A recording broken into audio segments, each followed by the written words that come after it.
Kau Allah yang besar, ajaib dan mulia. Kau Yesus yang selalu membuatku terpesona. Pagi hari ini saya akan beri judul khotbah saya masih mengenai relationship, yaitu tentang time and relationship. Time and relationship. Nah, kita belajar bulan ini mengenai relationship. Saya senang mengajar soal relationship. Saya berharap pada saat saya mempersiapkan ini, setiap kali saya mempersiapkan khotbah ini, saya arguing dengan Tuhan, saya berkeluh kesah dengan Tuhan. Saya pikir, kenapa kau kasih kepada ini, kepada saya pengertian ini baru beberapa tahun belakangan ini.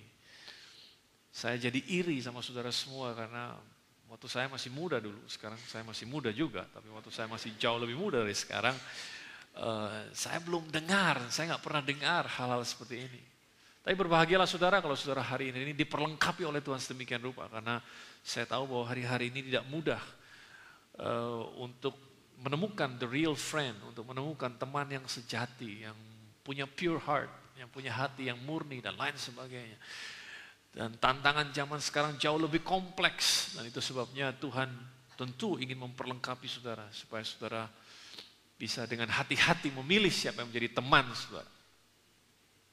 Pertemanan sangat penting, karena teman menentukan masa depan saudara. Teman menentukan apakah saudara berhasil, apakah saudara gagal. Karena kita tidak diciptakan untuk sendirian, kita sudah belajar 2 minggu lalu dari tema the good, the bad, and the ugly. Tuhan bisa pakai semuanya. Tapi kita tidak diciptakan untuk sendirian. Kita diciptakan untuk berada dalam sebuah komunitas, dan komunitas kita menentukan kita jadi apa. Komunitas kita menentukan siapa kita nantinya. Bahkan komunitas yang ada di sekitar kita, pertemanan yang ada di sekitar kita, bisa menentukan apakah kita terima mujizat Tuhan apa tidak. Ditentukan oleh teman-teman yang ada di sekeliling kita. Dalam Lukas pasal yang kelima, saudara lihat di situ ada orang yang lumpuh. Tidak bisa berbuat apa-apa, tidak bisa berbuat terlalu banyak, dia lumpuh. Tetapi dia dikelilingi, hebatnya orang lumpuh ini, dia dikelilingi oleh teman-teman yang menyebabkan dia kemudian bisa berjalan. Yang menyebabkan dia terima mujizat dari Tuhan. Karena teman-teman ini yang mengelilingi dia. Jelas kalau saudara pelajari kitab Lukas pasal yang kelima dikatakan melihat iman mereka. Bukan melihat iman orang lumpuh ini, tapi melihat iman teman-temannya. Yesus menyembuhkan orang lumpuh ini. Berarti teman-teman di sekitar saudara bisa menentukan apakah saudara terima mujizat yang saudara nantikan, atau justru mereka menjauhkan saudara dari mujizat saudara. Itu sebabnya pertemanan sangat penting. Saya sering kali lihat kehidupan orang berubah dengan drastis, dengan cepat. Baik itu naik ke atas ataupun turun ke bawah. Karena dia berteman. Atau ada perubahan lingkungan, pertemanan dalam kehidupan mereka. Nah, saya mau saudara buka kitab Amsal pasal yang ke-27. Kitab Amsal pasal yang ke-27. Ayatnya yang ke-7 kita akan mulai dari situ. Kita juga belajar 2 minggu lalu bahwa tidak semua orang bisa bertumbuh bersama dengan kita. Betul? Tidak semua orang bisa tumbuh bersama dengan kita. Dan bersama dengan pertumbuhan akan datang tantangan tersendiri dalam relationship. Dan ada baiknya kalau saudara pelajari itu, kalau saudara mau belajar lebih lanjut, saya pikir CD-nya sudah tersedia atau DVD sudah tersedia buat itu. Tapi hari ini saya mau saudara belajar Amsal pasal yang ke-27 ayat yang ke-7 lebih dahulu, dikatakan orang yang kenyang menginjak-injak madu. Tetapi bagi orang yang lapar, segala yang pahit dirasakan manis. Orang yang kenyang menginjak-injak madu, tapi bagi orang yang lapar, segala yang pahit dirasakan manis. Dalam terjemahan bahasa Indonesia sehari-hari, diterjemahkan seperti ini, kalau kenyang, madu pun ditolak. Kalau lapar, yang pahit pun terasa enak.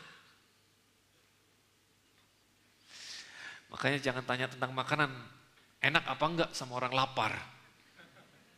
Ya, dalam terjemahan lain, dalam firman Allah yang hidup, ayat yang sama berbunyi seperti ini. Bagi orang yang kenyang, madu sekalipun hambar rasanya. Tetapi apabila ia lapar, apapun akan dimakannya. Kira-kira saudara dapat apa yang dimaksud di sini? Kalau saudara tanya kenapa sih pakai banyak ayat, banyak terjemahan? Jawaban saya kepada saudara saya akan pakai terjemahan apapun juga supaya saudara ngerti. Itu intinya. Itu sebabnya kenapa Yesus berkata dalam Matius pasal yang kelima ayat yang ke-6, sedikit side note saja. Dikatakan begini, berbahagialah orang yang lapar dan haus akan kebenaran karena mereka akan dipuaskan. Jadi sebenarnya yang menentukan adalah bagaimana, yang menentukan dalam kehidupan ini adalah kondisi kita. Kalau kita kenyang, dikatakan kalau kita kenyang, maka madu rasanya hambar, madu kita tolak. Tapi kalau kita lapar, yang pahit pun terasa enak. Kalau kita lapar, apapun kita samber gitu. Nah, saya mau pakai ayat ini dalam pengertian relationship. Dalam usaha menjalin sebuah hubungan, kondisi kita, siapa kita, kondisi kita menjadi faktor penentu. Siapa kita atau kondisi kita menjadi faktor penentu. Dalam membina sebuah hubungan, kondisi kita atau siapa kita menjadi faktor yang sangat menentukan. Kitalah yang menentukan siapa yang mendekat dan siapa yang menjauh. Saya ulangi sekali lagi. Kitalah yang menentukan siapa yang mendekat dan siapa yang menjauh. Kita yang menentukan. Bukan mereka yang menentukan. Tapi kita yang menentukan. Jadi kalau saudara tidak suka siapa yang mendekat kepada saudara, siapa yang kudu berubah? Halo? Kok diam sih? Dalam relationship, kita menjadi faktor penentu. Kondisi kita, siapa kita menjadi faktor penentu. Bukan orang lain. Tapi kita yang menjadi faktor penentu paling utama. Kita yang menentukan siapa yang mendekat dan kita yang menentukan siapa yang menjauh dari kita. Nah, pertanyaan saya kepada saudara semua dan saya harap saudara merespon. Nah, kalau kita tidak suka terhadap siapa yang mendekat kepada kita, berarti siapa yang perlu berubah? Kita yang perlu berubah. Bukan mereka yang perlu berubah. Tapi kita yang perlu berubah. Kalau kita tidak suka, saya nggak suka dengan gerombolan ini, saya lebih suka gerombolan yang sana. Tetapi supaya gerombolan yang sana mau mendekat kepada saudara dan gerombolan yang ini menjauh dari saudara, saudara yang harus berubah. Yang menjadi faktor penentu adalah saudara. Kita yang harus berubah. Nah, seringkali kita mau berteman dengan orang tertentu, kita berharap, aduh enak banget ya kalau bisa temenan sama dia. Aduh enak banget ya kalau bisa temenan sama si itu. Aduh enak banget ya kalau bisa temenan sama si itu. Aduh enak banget kalau bisa punya pacar kayak si dia. Dan lain sebagainya. Tetapi sifat kita, karakter kita, omongan kita, obrolan kita lah yang menyebabkan justru orang tersebut menjauh dari kita. Kecepatan kali ngomongnya ya. Saya ulangi sekali lagi. Kita seringkali mau, aduh enak banget ya gaul sama si dia. Enak banget jadi orang kayak kamu bisa bergaul sama si itu, bisa bergaul sama si ini dan lain sebagainya. Kita mau, saya mau dong kalau bisa saya bergaul sama si itu. Kalau bisa saya bergaul sama dia, kalau bisa saya punya pacar kayak si dia dan lain sebagainya. Tetapi seringkali omongan kita, seringkali apa yang keluar dari mulut kita, karakter kita atau sifat kita lah yang menyebabkan orang tersebut justru menjauh dari kita dan bukannya mendekat.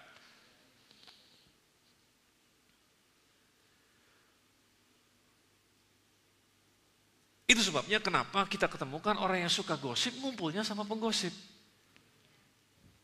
Itu sebabnya kita ketemukan orang yang sakit hati biasanya ngumpul bareng orang-orang yang sakit hati. Orang yang kecewa biasanya gabung dengan orang-orang yang kecewa. Orang yang optimis, orang yang murah hati kumpul dengan orang-orang yang murah hati. Orang yang punya pemikiran luas biasanya ngumpul bareng orang-orang yang punya pemikiran luas.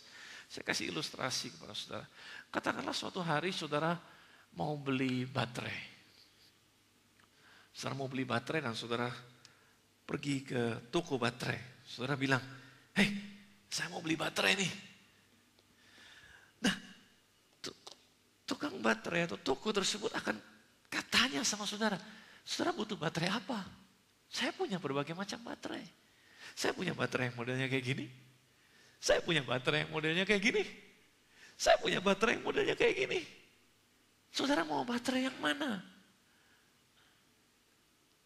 Barangmu yang perlu baterai itu dudukannya seperti apa?" Bisa ngerti yang saya maksud? "Oh, saya nggak butuh baterai yang ini, saya nggak butuh baterai yang ini, saya nggak butuh baterai yang ini. Saya butuh baterai handphone." "Oh," pertanyaannya, handphonenya merek apa? Betul nggak? Jenisnya apa?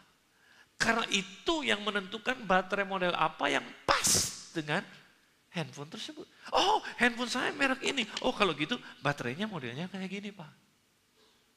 "Oh, tapi saya nggak mau. Saya nggak mau. Saya mau baterai ini." "Oh, Pak, kalau baterai ini biasanya buat jam dinding dan lain sebagainya." Yang menentukan adalah dudukannya seperti apa. Bisa mengerti yang saya maksud? Bukan baterainya banyak. Bukan teman, segini banyak orang bisa jadi teman buat saudara.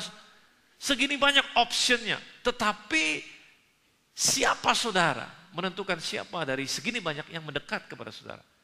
Dan segini banyak akan menjauh dari saudara, yang menentukan adalah kondisi saudara. Sifat saudara, karakter saudara. Apa yang keluar dari mulut saudara, gerak-gerik saudara. Menentukan apakah segini banyak orang bisa potensially jadi teman saudara atau menjauh, lari dari saudara. Jadi faktor penentunya bukan mereka. Faktor penentunya bukan orang segini banyak. Yang menentukan adalah kita. Dudukannya kayak seperti apa. Itu yang menentukan tipe baterai yang mana yang cocok buat dia. Sampai di sini mengerti? Nah, itu sebabnya kita harus mengerti.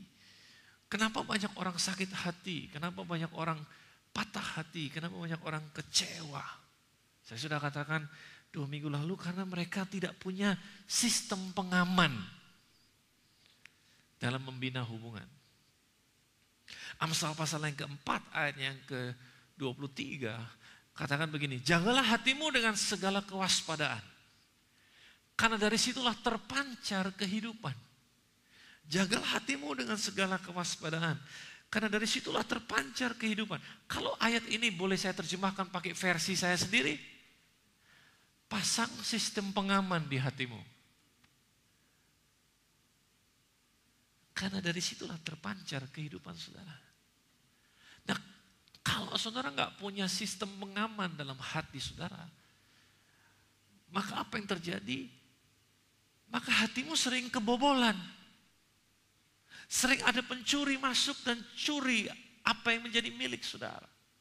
Dan akibatnya saudara kecewa, akibatnya saudara patah hati, akibatnya saudara cemburu dan lain sebagainya. Karena saudara nggak punya sistem pengaman. Dan inilah langkah-langkah yang seharusnya saudara punya dalam membina hubungan. Nah, saya sudah katakan 2 minggu lalu, saya akan ulangi sekali lagi, semua hubungan diawali dengan introduction, diawali dengan perkenalan. Semua hubungan diawali dengan perkenalan. Nah, dalam perkenalan, segala sesuatu hanya sebatas permukaan. Segala sesuatu hanya sebatas bungkus. Dalam perkenalan, itu segala sesuatu hanya sebatas bungkus. Jangan jatuh cinta pada saat introduction. Karena pada saat di introduction, di perkenalan semua kelihatan bagus. Betul apa tidak? Ya. Sama kayak kecap, semua nomor 1. Saudara baru tahu mana yang bagus, mana enggak pada saat saudara mencobanya kan. Tapi semua tulisan nomor 1. Meskipun saya belum pernah dengar orang yang terus terang pada saat perkenalan. Langsung to the point, belum pernah. Meskipun teman yang dikenalin ini tukang ngutang.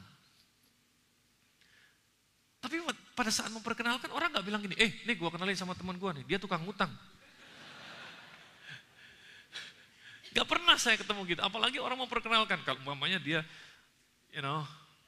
preman atau bajingan gitu, mamanya. Kenalin nih teman gue, dia bajingan. Kita nggak pernah dengar seperti itu, meskipun betul, tapi ditutupi, meskipun betul kita mencoba untuk ngomong yang baik tentang orang tersebut. Betul apa tidak? Ya. Nah tapi semuanya adalah permukaan, semuanya adalah introduction. Masalahnya kalau saudara beli sesuatu, saudara terima dalam bingkisan, dalam bungkusan. Kalau saudara mau pakai, yaitu saudara harus buka bungkusnya. Betul kan? Saudara buka bungkusnya nggak lagi penting. Saudara harus robek bungkusnya. Untuk kemudian lihat di dalamnya.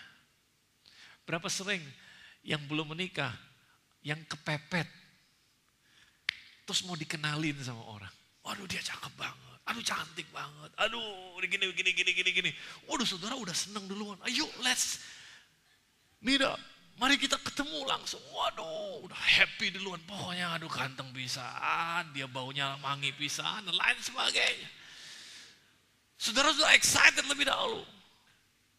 Tapi saudara baru tahu benar apa tidak sesuai dengan yang diceritakan sama tante ini atau sama om ini bahwa dia begitu, kalau saudara kontak. Jadi yang kedua baru kontak. Waktu kontak saudara bisa menemukan apakah dia seindah warna aslinya. Apa dia sebagus seperti yang dikatakan. Dan berapa banyak di antara kita setelah kita kontak kemudian makan bareng dia, dating yang pertama kali, kemudian diajak sama tante, diketemukan sama om, ini sama orang yang katanya hebat ini.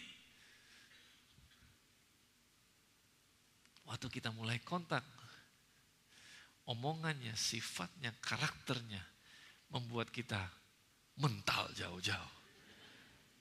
Gitu dikatakan hebat. Wah, payah nih si om sama tante ini. Lain kali kalau dia yang kenalin, gue gak mau lagi. Gak ada kredibilitasnya. Artinya seleranya gak sesuai dengan selera saya. Tapi ada juga waktu kita dikenalkan, kita pikir, hey boleh juga nih. Maka apa yang terjadi kita, om sama tante gak usah bantu-bantuin deh. Saya akan kontak sendiri. Kita kemudian cari tahu. Nah tidak semua yang diperkenalkan kita mesti kontak. Tapi tidak semua yang kita kontak kemudian jadi sesuatu. Nah kalau kita lihat kemudian orang ini menjanjikan, orang ini kemudian membuat kita jadi lebih senang, membuat kita pertemanan ini, kontak ini membuat kita menjadi bergairah menghadapi kehidupan dan lain sebagainya. Ada sisi-sisi positif dari situ. Maka ada baiknya untuk kita masuk step lebih baik, lebih dalam lagi, yaitu kita jadikan teman. Kita berteman dengan dia. Kita bisa jadi teman dalam urusan kantor, bisa jadi teman dalam urusan bisnis, bisa jadi teman dalam urusan pelayanan, tapi berhenti sampai di situ. Tidak semua yang dikenalkan perlu dikontak, tidak semua yang dikontak perlu dijadikan teman. Tetapi asal saudara tahu, setiap step merupakan step yang lebih mendekat dalam kehidupan saudara. Dan hanya beberapa dari teman yang kemudian saudara kasih akses untuk menjadi sahabat saudara, untuk menjadi orang yang paling intim dengan saudara. Nah orang-orang inilah yang sangat menentukan kehidupan saudara. Orang-orang inilah yang saudara sebut sahabat saudara. Siapa itu sahabat? Sahabat adalah orang yang mengenal siapa saudara, termasuk kelemahan saudara, tapi tetap mengasihi saudara apa adanya. Itulah seorang sahabat. Sahabat adalah orang yang tidak risih dengan saudara. Sahabat adalah orang yang bisa handle saudara dari dekat. Ingat seperti yang saya katakan 2 minggu lalu, kalau saudara hadir, tidak semua orang bisa handle saudara dari dekat. Tidak semua orang bisa tahu kebenaran yang kau punya, the real you, dari dekat. Tidak semua orang bisa handle itu. Itu sebabnya kalau saudara nggak punya sistem pengaman yang jelas, dan dengan mudah orang bisa nyelonong dalam waktu 1-2 hari, langsung masuk ke ring 1 dalam kehidupan saudara, maka saya nggak heran kalau saudara kecewa. Saya nggak heran kalau saudara patah hati. Saya nggak heran kalau saudara ditipu. Saya nggak heran karena saudara nggak punya sistem pengaman dengan jelas. Saya nggak heran kalau baru dikenalin 2 hari kemudian udah gandengan tangan, udah cium-ciuman dan udah jadi pacar. Dan berani kenalkan sama semua orang, ini pacar gua. Artinya dengan mudahnya seseorang bisa masuk tanpa sistem pengaman yang jelas. Dengan mudahnya karena diperlukan seperti yang saya bilang, kenyataan memerlukan waktu dan proses untuk seseorang bisa tahu siapa saudara karena tidak semua orang cukup dewasa untuk mengenal siapa saudara. Dibutuhkan kedewasaan untuk seseorang bisa mengenal saudara. Nah bayangkan, kalau orang dengan mudahnya bisa nyelonong masuk ke dalam hati saudara yang paling dalam, maka orang tersebut tidak akan punya nilai yang benar. Karena dia dengan begitu mudah mendapatkan sesuatu. Maka jangan heran kalau begitu mudah dia masuk, begitu mudah juga dia keluar. Kalau saudara membeli barang yang sangat bernilai harganya, susah dapetinnya mesti bertahun-tahun, dapetinnya mesti kerja, mesti menabung, dapetinnya mesti sacrifice banyak sehingga saudara bisa dapatkan barang yang sangat bernilai harganya ini, maka saudara nggak akan perlakukan sembarangan, bukan? Betul apa tidak? Saudara nggak akan perlakukan sembarangan. Saudara akan hold it dearly, saudara akan pegang ini sungguh-sungguh, sayangi sungguh-sungguh karena saudara tahu susah mendapatkan yang seperti ini. Tapi bagaimana kalau cuma dalam 2 hari udah ditembak kena? Nggak susah kok dapetinnya. Gampang kok. What do you expect? Perlakuan yang seperti apa yang di-expect? Perlakuan seperti apa yang diharapkan? Mudah kok dapetinnya. Cuma dilirik doang dapat. Gue tunjukin kartu kredit gue langsung nempel. Gampang kok. Nah sekarang kalau semudah itu, terus perlakuan seperti apa yang mau dinantikan? Demikian juga dalam bisnis. Nah, itulah langkah-langkah yang seharusnya saudara punya. Tidak semudah itu orang bisa. Saudara harus tahu, kalau orang bisa masuk ke ring 1 dalam hidup saudara, dia kudu tahu bahwa ini tempat bukan untuk sembarangan orang. Nah, kalau dia berhasil masuk, bahwa dia harus jadi orang yang sanggup menjaga ini. Nah, kalau tidak, dia akan mental ke ring yang berikutnya. Seharusnya kita punya sistem pengaman yang seperti itu. Itu yang dimaksud dengan jagalah hatimu dengan segala kewaspadaan. Nah, dari situlah terpancar kehidupan. Dan waktu saya sedang mempersiapkan ini semua, kemudian tiba-tiba saya jadi ingat tentang perumpamaan tentang penabur. Saya tahu perumpamaan tentang penabur. Yesus pernah kasih perumpamaan tentang penabur. Nah, saya tahu perumpamaan tentang penabur bicara yang ditaburkan adalah firman. Saya tahu itu. Tapi banyak juga hamba Tuhan yang pakai perumpamaan soal penabur ini diplesetkan dalam tanda kutip. Yang ditabur adalah uang. Bisa juga. Tapi saya mau pakai perumpamaan ini, saya nggak mau plesetkan dalam soal uang, tapi saya mau plesetkan dalam soal relationship. Mari kita lihat kira-kira seperti apa. Dalam kita Markus pasal yang keempat ayat yang ke-15 sampai ayat yang ke-20. Yesus memberikan arti daripada perumpamaan tentang penabur. Orang-orang yang di pinggir jalan, jadi ada 4 tipe tanah yang diperkenalkan oleh Yesus, yaitu pinggir jalan, tanah berbatu-batu, semak duri, dan tanah yang apa? Yang subur. Nah, ini artinya, orang-orang yang di pinggir jalan, di tempat firman itu ditaburkan, mereka ialah mereka yang mendengar firman, lalu datanglah iblis dan mengambil firman yang baru ditaburkan di dalam mereka. Demikian juga yang ditaburkan di tanah yang berbatu-batu, ialah orang-orang yang mendengar firman itu dan dengan segera menerimanya dengan gembira. Tapi mereka tidak berakar dan tahan sebentar saja. Apabila kemudian datang penindasan penganiayaan karena firman itu, mereka segera murtad. Dan yang lain ialah yang ditaburkan di tengah semak duri, itulah yang mendengar firman itu, lalu kekhawatiran dunia ini dan tipu daya kekayaan dan keinginan-keinginan akan hal yang lain masuklah menghimpit firman itu sehingga tidak berbuah. Dan akhirnya yang ditaburkan di tanah yang baik ialah orang yang mendengar dan menyambut firman itu lalu berbuah, ada yang 30 kali lipat, ada yang 60 kali lipat, dan ada yang 100 kali lipat. Dan sekali lagi saya mau pakai ini dalam soal relationship. Menurut saya, dan ini terjemahan saya sendiri, tanah di pinggir jalan menunjukkan suatu tipe relationship yang sebatas kenal.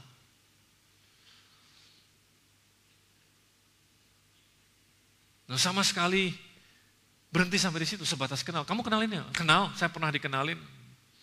Dulu pernah ketemu, tapi udah sampai di situ aja, selesai. Gak pernah jadi apa-apa. Gak pernah saya kontak juga, saya gak pernah kontak dia gak pernah kontak saya. That's it. Berhenti sampai di situ, tidak menghasilkan apa-apa. Sebatas pernah dikenalin. Tapi ada tanah yang kedua, yaitu tanah yang berbatu-batu. Contoh hubungan yang tidak serius, yaitu pernah dikenalin, pernah ketemu beberapa kali, sempat kontak-kontakan. Tapi ya udah, gak lebih dari situ. Waktu pesta ketemu, beberapa kali pesta ketemu sama dia, pernah dikenalin, berapa kali meeting pernah ketemu, pernah dikenalin, dan gak lebih dari situ, gak berbuahkan apa-apa. Hubungan yang tidak serius, yang tidak mengakar. Yang ketiga adalah semak duri dikatakan, contoh hubungan yang sempat tumbuh, yang bertumbuh tapi tidak menghasilkan buah. Tidak ada kemajuan. Tidak menghasilkan apa-apa. Dan saya rasa ini tanah yang banyak, termasuk saya, ngalamin ini cukup sering. Yaitu kita bina sebuah hubungan yang gak menghasilkan apa-apa. Sering ketemu, sering ngobrol bareng, tapi gak ada sesuatu yang produktif yang keluar. Tumbuh sih, relationship-nya tumbuh, tapi gak ada buah, gak ada yang gak menghasilkan apa-apa. Dalam diri saya juga tidak menghasilkan apa-apa yang bisa dinikmati oleh banyak orang. Bahkan setiap kali ketemu keluar uang. Setiap kali ketemu mesti naktir dia. Setiap kali ketemu capek banget mesti merhatiin dia terus. Kalau dia gak ditelepon dia marah sama kita dan lain sebagainya. Capek hubungan yang kayak gini tapi gak menghasilkan apa-apa. Kita gak jadi lebih baik, kita gak jadi lebih produktif. Kita cuman buang-buang waktu. Tapi berikutnya ada tanah yang subur. Tipe relationship yang berikutnya adalah tanah yang subur, hubungan yang mengakar, hubungan yang berbuah menjadi suatu persahabatan mungkin yang menghasilkan buah dan membuahkan keuntungan yang bisa dinikmati oleh sendiri maupun dinikmati oleh orang lain. Artinya gara-gara relationship yang modelnya kayak gini, hidup saudara jadi produktif, ada sesuatu yang saudara hasilkan. Bisa mengerti sampai sini? Ada sesuatu yang saudara hasilkan. Nah hasilnya pun bisa dibagi 3, dan ada yang 30 kali lipat, ada yang 60 kali lipat, ada yang 100 kali lipat. Dan waktu saya merenungkan ini, kemudian ini yang ilustrasi yang kemudian saya dapat. Ada persahabatan yang membawa keuntungan secara jasmani. Katakanlah ini yang 30 kali lipat. Sesuatu yang persahabatan atau pertemanan atau relationship yang hasilnya kelihatan. Umpamanya kalau saudara masih sekolah, gara-gara relationship yang saudara punya, nilai saudara jadi bagus. Bisa ngerti? Atau gara-gara pertemanan saudara ada lagu yang bisa tercipta. Atau gara-gara pertemanan saudara ada buku yang bisa tertulis. Atau begini, saudara jadi lebih langsing gara-gara ketemu sama dia. Karena diajak nge-gym terus gitu. Saudara jadi lebih cantik. Jasmani, urusannya jasmani. Tapi ini baru 30 kali. Kalau mau 60 kali harus ada membawa dampak keuntungan secara jiwani, secara perasaan, secara cara berpikir. Artinya apa? Artinya Anda lebih dewasa gara-gara berteman dengan orang ini. Anda lebih bertanggung jawab. Relationship ini membuat saudara membangun suatu karakter yang baik. Cara berpikir saudara lebar jadinya. Integritas saudara jadi tinggi.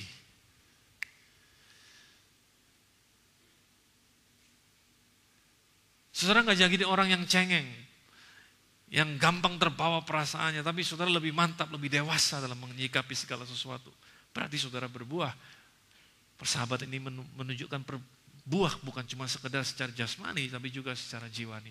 Tapi kalau saudara mau mendapatkan hasil 100 kali lipat, berarti persahabatan saudara juga harus membawa keuntungan secara rohani, secara spiritual.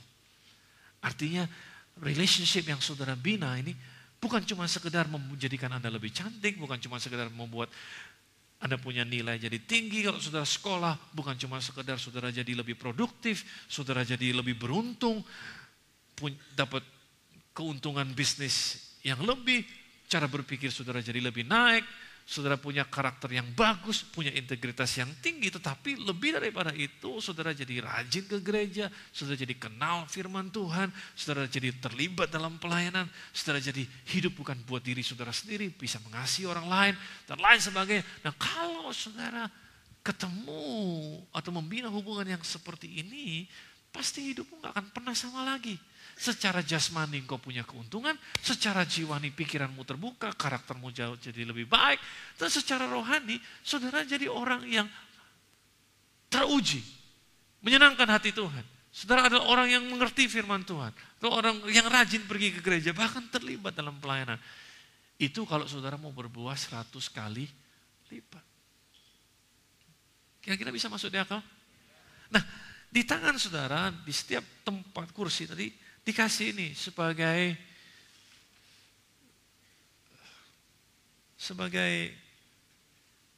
tanda mata saja.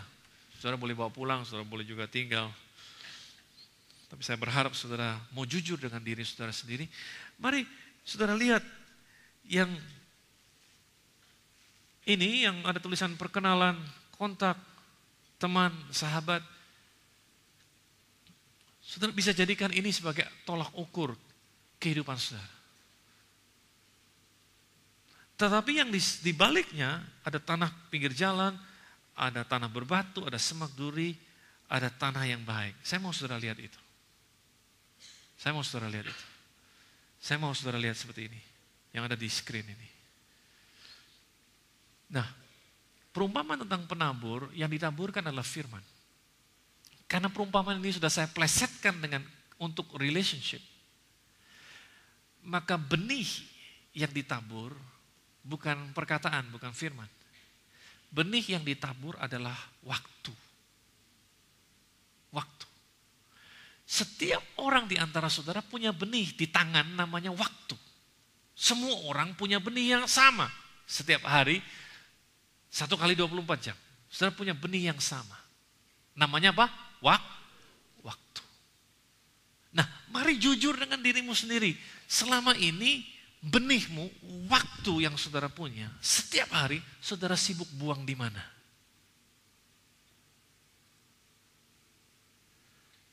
Kalau saudara berani bilang, wah saya sibuk buang di tanah yang baik, berarti hidup saudara produktif.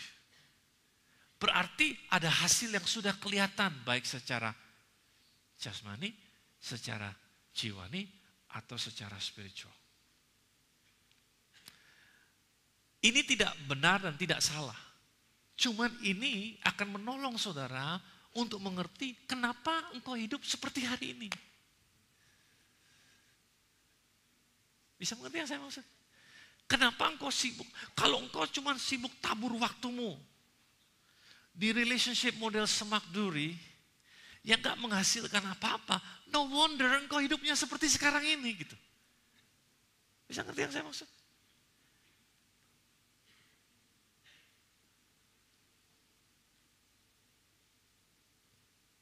Kalau engkau sibuk untuk, wah senang dikenalin sama ini, dikenalin sama itu, dikenalin sama ini, dikenalin sama itu, dikenalin sama ini.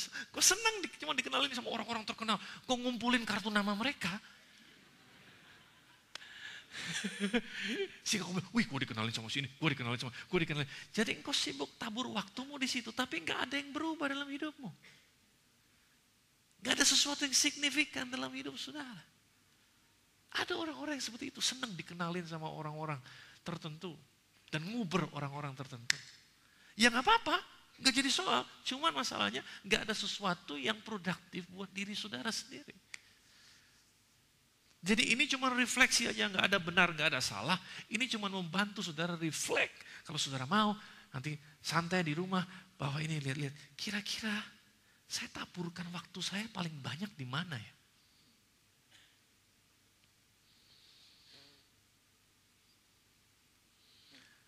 Dan saya berharap pada saat saudara jujur dengan diri saudara sendiri, Roh Kudus ada di situ untuk menolong saudara. Untuk for the next step, apa yang harus saudara lakukan. Nah, saya ngomong relationship dalam hal sehari-hari. Saya nggak ngomong soal pasangan suami istri, oke? Jangan nanti saudara pikir, oh kalau gini saya harus tinggalkan suami saya. No. Untuk pasangan suami istri ada anugerah tersendiri.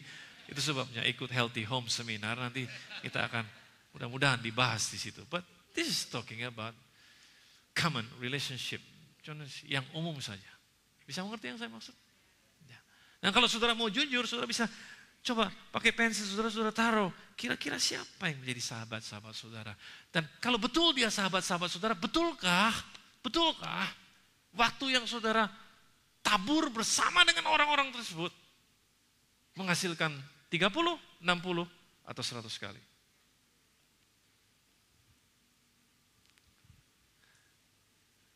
Maka saya yakin setiap kita bisa mulai menggeser nama. Kayaknya yang ini gak perlu lagi deh dikontak terlalu sering. Karena gak ada untungnya, yang ada malah buntung. Yang ada saya malah dengerin dia terus cerita tentang keluh kesah dia. Setiap kali keluh kesah, saya yang bayarin makannya, saya yang bayarin minumnya. Gak apa-apa sih, cuman you know what? Kalau itu yang kau mau silahkan.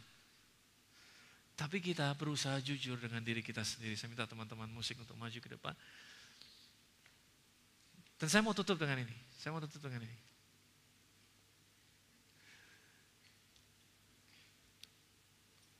Seorang hamba Tuhan yang saya hormati, namanya Rick Godwin. Dia bilang begini, you cannot help people who refuse to disconnect themselves from the wrong people. Engkau tidak bisa membantu orang yang menolak, memutuskan dirinya dari kelompok yang salah, dari lingkungan yang salah. Oh, gak bisa bantu dia. You cannot help people who refuse to disconnect themselves from the wrong people. How true is that? Seringkali kita mau membantu orang supaya hidupnya jadi lebih baik, tapi dia sendiri gak mau memutuskan hubungannya dengan kelompoknya atau dengan komunitasnya yang salah. Maka sulit membantu orang yang seperti itu. Itu sebabnya kenapa saya percaya firman Tuhan, quote yang bilang begini, show me your friend and I'll show you your future. Tunjukkan sama saya teman-temanmu, aku akan tunjukkan kepadamu masa depanmu. Because relationship matters. Tapi lebih daripada semuanya itu, sekali lagi, kalau tidak ada yang saudara ingat, mudah-mudahan diingat sih. Tapi kalau sampai kebangetan, gak ada yang saudara ingat dari apa-apa yang saya omongin hari ini. Saya mau saudara ingat satu ini. Please. Daripada gak ada sama sekali. Ingatlah bahwa faktor penentu dalam setiap relationship adalah saudara sendiri.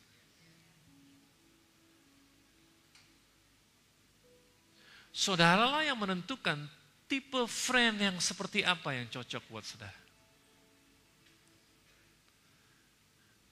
Saya jujur pada saudara, saya baru ngerti ini beberapa tahun belakangan ini. Waktu saya menjadi besar, saya kepengen banget berteman dengan orang-orang tertentu yang menjadi idola saya. Saya uber orang-orang tersebut. Udah sempat kenalan, saya dikenalin. Tapi buat mereka saya bukan siapa-siapa. Artinya saya bukan tipe orang yang menarik mereka. Sampai saya mengerti bahwa, dan kalau saya gak perlu sakit hati dengan mereka, cuman saya jadi mengerti ini, bahwa saya harus berubah sedemikian rupa, sehingga dia jadi tertarik dengan orang kayak saya. Jadi saya kemudian berusaha menaikkan nilai dalam hidup saya sendiri. And guess what, sekarang orang-orang yang saya idolakan itu jadi best friend, jadi teman baik buat saya. Banyak orang tanya, bagaimana sih caranya bisa berteman sama itu? Bagaimana sih caranya bisa berteman sama si ini? Bisa berteman sama si ini? Caranya simple, caranya bukan tergantung dari mereka. Tapi tergantung dari kita. Ini yang saya percaya, saudara bisa berteman dengan siapapun juga. Asal saudara mau bayar harganya. Yaitu mengubah dirimu sendiri. Sehingga menjadi the kind of people. Jadi the kind of person yang ada di radar orang tersebut. Sama kayak penyanyi, saya lihat perusahaan sini. Kalau sudah, aku mau duet dong sama si Ute. Aku mau duet sama si Ute. Umpamanya saya pinjam namanya Ute boleh. Berarti engkau harus punya suara yang kalau Ute dengar, itu dia sampai bilang, wah. Tapi kalau suaramu belum sampai di telinganya dia, terus engkau mau duet sama dia,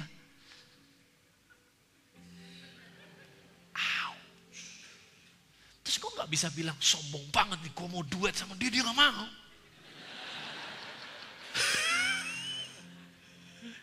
Itu yang gak tahu diri siapa. Bisa ngerti yang saya maksud? I hope you do. Saya persilahkan teman-teman untuk menyanyi sebelum kita berdoa.